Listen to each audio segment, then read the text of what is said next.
Everyone welcome to my channel. आज आम discussion करवा भारतीय अर्थनीतिर स्थितिर सिलेक्टेड लॉन्ग क्वेश्चन। तो यार तीनोटी सिलेक्टेड लॉन्ग क्वेश्चन रही। समसामयिक भारतीय अर्थनीतिर मौलिक वैशिष्ट्य आलोचना कर, स्वाधीनोत्तर भारतीय अर्थनीतिर संगठित ढांचागत परिवर्तन संपर्क में आलोचना कर एवं भारतीय जनसंख्यार चारित्रिक वैशिष्ट्य गुड़िक आलोचना कर। तो पार्ट 1 पार्ट 2 वीडियो सरी जाइए, पार्ट 1 पार्ट 2। तो आज आम देखा पार्ट 3 रे एटा भारतीय अर्थनीति स्थितिर थर्ड सिलेक्टेड लॉन्ग क्वेश्चन है भारतीय जनसंख्यार चारित्रिक वैशिष्ट्य गुड़िक आलोचना कर। तो आसतु देखा। तो भारतीय जनसंख्यार चारित्रिक वैशिष्ट्य गुड़िक आलोचना कर। तो प्रथम देखा इंट्रोडक्शन। भारतर जनसंख्या 146 कोटी रे पहुँचलानी। यह भारत को पृथ्वीर कौन सर्वोच्च जनबहुल राष्ट्र रूपे परिगणित करे। तो कौन जनसंख्या अनुसार भारत कौन पृथ्वी रे सर्वप्रथम स्थान अधिकार करिछि। भारतर जनसंख्या पृथ्वीर मोट जनसंख्यार केते प्रतिशत अटे 17.94% अटे। कौन ना भारतर जनसंख्या समुदाय पृथ्वीर जनसंख्यार। प्रत्येक देश जनसंख्यार गति आकृति और प्रकृति रे केतेक विशेष लक्षण परिदृष्ट होता है। ता अध्ययन कले कौन आमे ना सही देशर अर्थनीतिक विकास को जनसंख्या किभली भाव में प्रभावित करुछि ताहा आमे जानि परिबा। ताहा जानिबा सहज होता है। जनसंख्या वृद्धिर दुईटी दिग अच्छी, गोटी है परिमाणात्मक, अन्यटी है गुणात्मक। जेकोसी देशर कौन जनसंख्यार वैशिष्ट्य आलोचना कला बेले आम जो फीचर आलोचना कला बेले आमको यही उभय दिगटी कौन दृष्टि देवाकू पड़ो।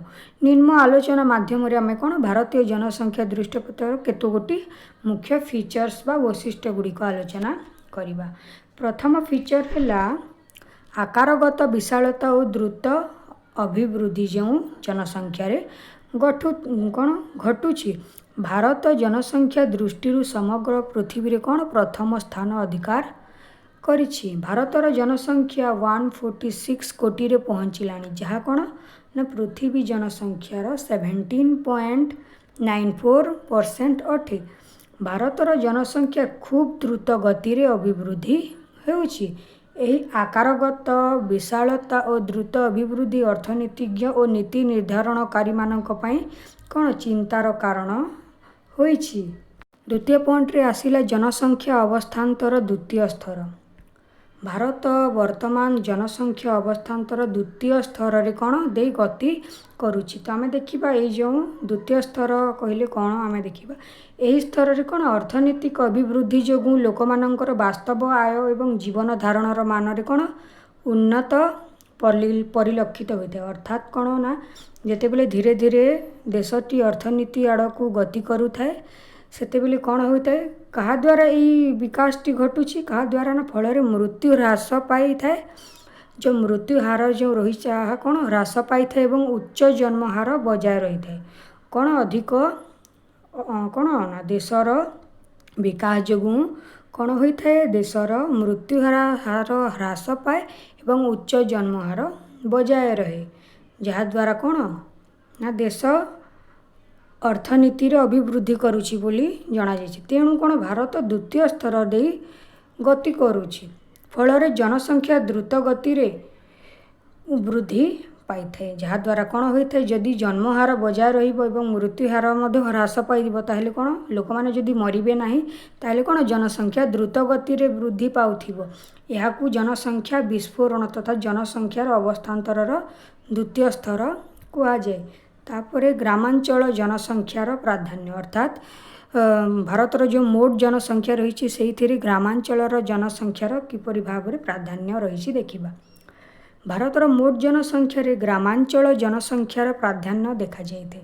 वर्तमान भारतर मोट जनसंख्यार 63.64% कौन ग्रामांचल रहुथिबा बेले 36.36% सहरांचल बसवास करुछंती लोक माने। यही हार ग्रामांचल ह्रास पाउथिबा बेले कौन होउछि सहरांचल कौन जनसंख्या वृद्धि पाइबारे लागुछि। कहीं ना देश उन्नति आड़ को गति करुछि क्या द्वारा उद्योग मानक द्वारा। ଏହା କେଉଁଠାରେ ମିଳିଥାଏ? ସହରାଞ୍ଚଳରେ ଅଧିକ କଳକାରଖାନା ଦେଖିବାକୁ ମିଳିଥାଏ, ଫଳରେ ସହରାଞ୍ଚଳର ଜନସଂଖ୍ୟା ବୃଦ୍ଧି ପାଉଛି।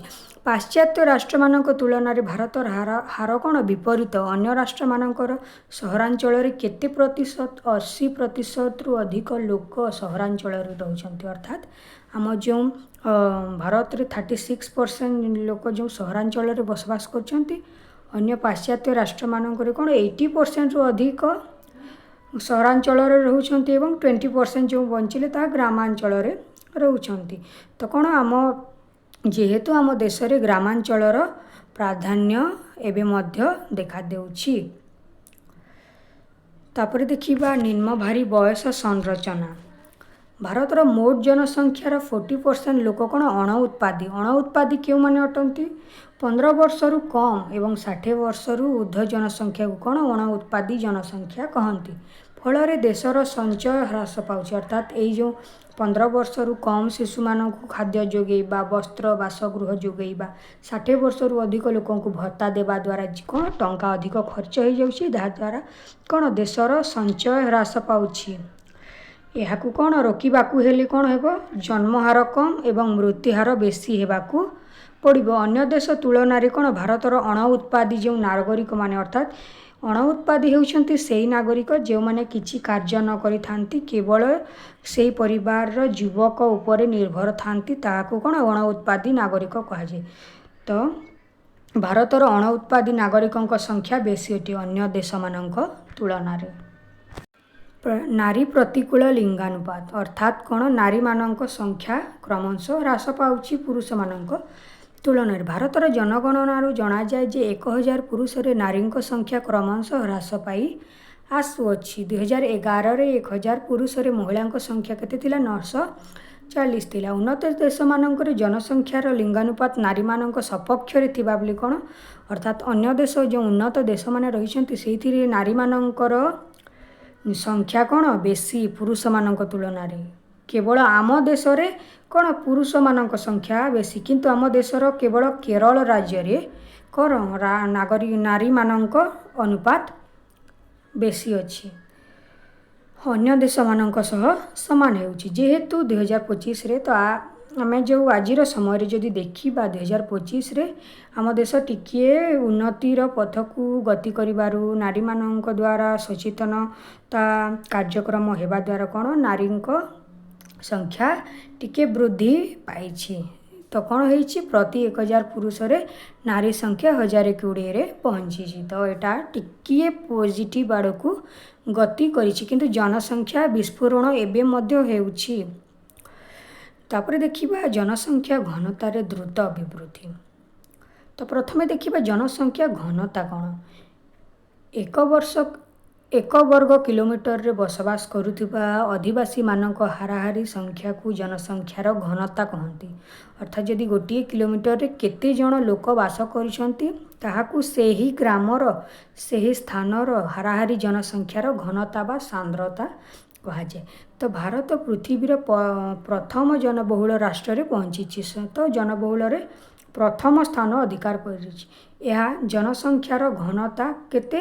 382, ଅର୍ଥାତ୍ ଏକ ବର୍ଗ କିଲୋମିଟରରେ 382 ଜଣ ବସବାସ କରୁଛନ୍ତି, ଏଇଟା ଏଭରେଜରେ, ଯାହା କ'ଣ ଅନ୍ୟ ଦେଶ ତୁଳନାରେ ଅନେକ ବେଶୀ ହୋଇଛି। ଅର୍ଥାତ୍ ଅନ୍ୟ ଦେଶରେ 382ରୁ ବହୁତ କମ୍ ଲୋକ ଏକ ବର୍ଗ କିଲୋମିଟରରେ ବସବାସ କରନ୍ତି। ତ ଆପଣମାନେ ଦେଖିଥିବେ ପାଶ୍ଚାତ୍ୟ ରାଷ୍ଟ୍ରମାନଙ୍କ ଜନସଂଖ୍ୟା କେତେ କମ୍, ତେଣୁ ଅନ୍ୟ ଦେଶର ଜନସଂଖ୍ୟା ଘନତା ବହୁତ କମ୍ ଅଟେ, ଯାହାଦ୍ୱାରା କ'ଣ ହେଉଛି? ସେହି ଦେଶ ଉନ୍ନତ ହେଉଛି ଏବଂ ସେହି ଦେଶର ମୁଣ୍ଡ ପିଛା ଆୟ ବେଶୀ ହେଉଛି, କିନ୍ତୁ ଭାରତ ଅନୁନ୍ନତ ରାଷ୍ଟ୍ରରେ ଗଣିତ ହେଉଛି। କାହିଁକି ନା ଏହାର ଜନସଂଖ୍ୟା ହୋଇ ବୃଦ୍ଧି ହେଉଛି, ଯାହାକି ଆମେ ଦେଖୁଛେ ତାହାର ଉଦାହରଣ ସେ ପ୍ରଥମ ସ୍ଥାନ ଅଧିକାର କରୁଛି, ଯାହାଦ୍ୱାରା କ'ଣ ଏହାର ମୁଣ୍ଡ ପିଛା ଆୟ ବହୁତ କମ୍ ହେଉଛି। ଯେହେତୁ 4th ଲାର୍ଜେଷ୍ଟ ଇକୋନୋମିରେ ପହଞ୍ଚିଛି ଭାରତ, 2030 ପର୍ଯ୍ୟନ୍ତ 3rd ଇକୋନୋମିରେ ପହଞ୍ଚି ଯାଇପାରିବ, କିନ୍ତୁ ଏହାର ଜନସଂଖ୍ୟା ପାଇଁ ଯେଉଁ ହୋଇ ଜନସଂଖ୍ୟା ବୃଦ୍ଧି ପାଉଛି,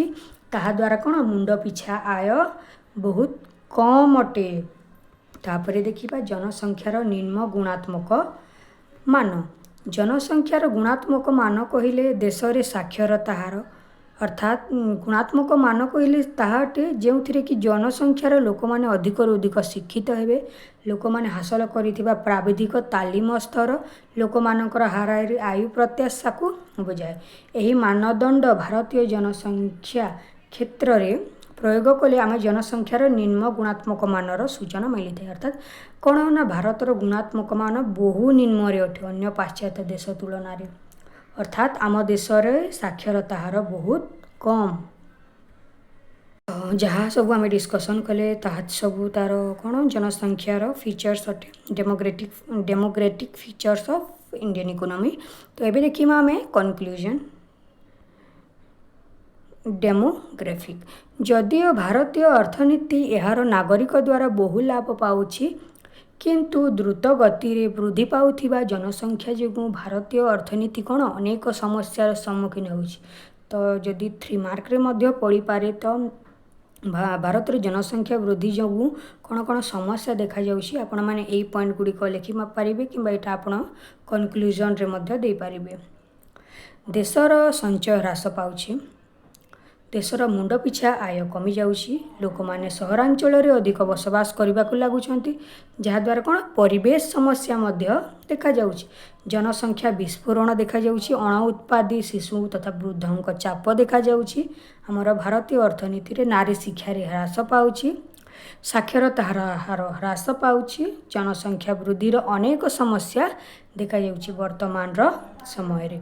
एही द्रुत गति रे वृद्धि पाउथिबा जनसंख्या जोगु भारत आज कौन जनसंख्या दृष्टि सर्वप्रथम स्थान अधिकार करिछि।